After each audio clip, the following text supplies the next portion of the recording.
Ladies and gentlemen, the measures taken by authorities in Bahrain in the last few weeks that have included the rearrest of Nabil Rajab, the revocation of the nationality of Ayatollah Isa Qasim, dissolving Al-Wifaq, the biggest political party in Bahrain, dissolving the biggest Shia cultural CSO, imposing restrictions on mobility rights for Shias intending to participate in the biggest Friday prayers held in Bahrain at Imam Sadiq Mosque, systematic interrogations with Shia clerics and banning some of them from the right to lead prayers and sermons, accusing the most prominent Shia religious figure of money laundering for practicing a Shia ritual, and other repressive measures are expected to escalate to harsher measures. And we could witness a gross increase in human rights violations unless the international community exerts effectual and effective pressure on Bahrain to immediately stop these measures and commit to an all-inclusive, meaningful dialogue process that leads to sustainable peace, sustainable stability, and respect of universal human rights in Bahrain. The prospects of stability and national dialogue are diminishing significantly due to the authorities' lack of tolerance for any kind of opposition. Human rights defenders, religious leaders, political societies, CSOs in general are facing a series of repressive administrative measures. Bahrain's CSOs, human rights community, and activists are in serious danger of being whipped out and silenced. The UN Secretary General Ban Ki-moon, the US Secretary of State John Kerry, the High Representative of the European Union for Foreign Affairs Federica Mogherini, Adama Ding, the UN Secretary General Special Advisor for the Prevention of Genocide, the Office of the High Commissioner for Human Rights at the UN, and other international parties and bodies and organizations have all called to reverse the recent measures and return urgently to the path of dialogue and reconciliation.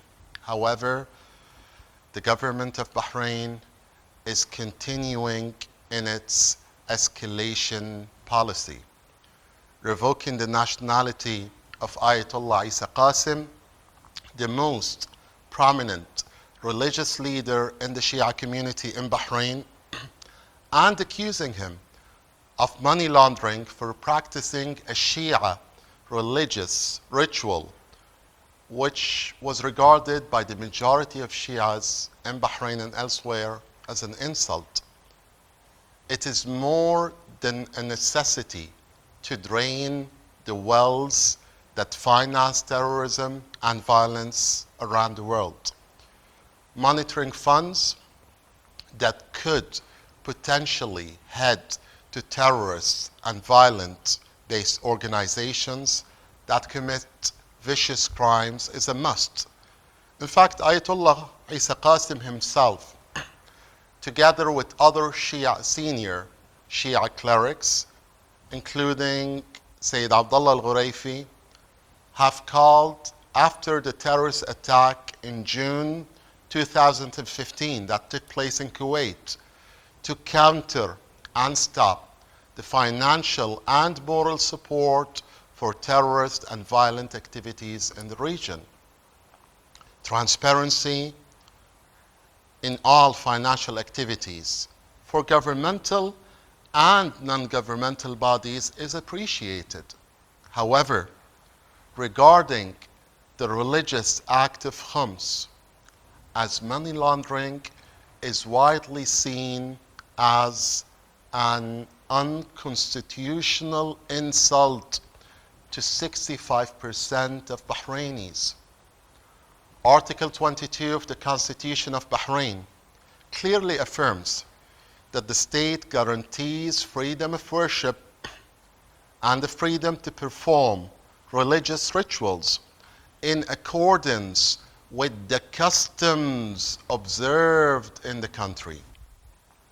Shias that form up to 65% of the national religious demography in Bahrain have been practicing the religious duty of khums in the same manner for centuries and not for decades.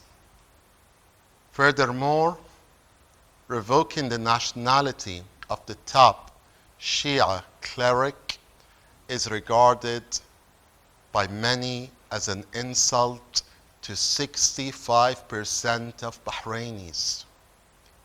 And I completely agree with the High Representative of the EU for Foreign Affairs, Federica Mogherini, that the situation in Bahrain is not just a human rights issue, but is also a geopolitical issue. The measures taken against Ayatollah Qasim were not only considered as an insult to Shias in Bahrain, they were regarded as an insult to Ayatollah Sayyid Ali Sistani in the holy city of Najaf in Iraq. They were regarded as an insult to millions of Shias around the world. What message is the government of Bahrain sending to Shias in Bahrain and around the world? The message is definitely not positive and does not serve the purpose of diffusing sectarian tensions in the region and establishing peace and stability in our troubled region. On the other hand, Ayatollah Sheikh Isa Ahmed Qasim has clear religious positions and fatwas that prohibit the use of all forms of violence.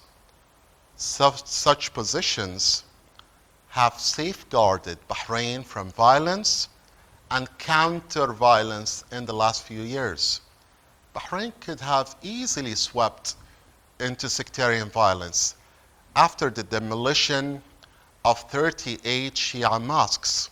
However, the positions of Ayatollah Isa Ahmed Qasim in prohibiting all forms of violence acted as the barrier and ensured no retaliation takes place and non-violence is guaranteed.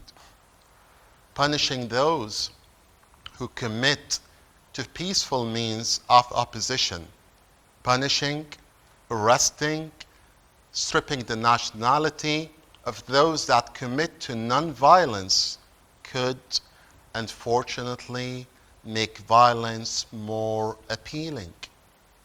Banning al-Wafaq, imprisoning Nabil Rajab, cornering other peaceful activists and activities could unfortunately lead to the growth of frustration and extremism when all the doors of freedom of expression, assembly, freedom of religion or belief are closed down. The misery of Shia citizens in Bahrain has to come to a stop, and equal citizenship must be constitutionally guaranteed.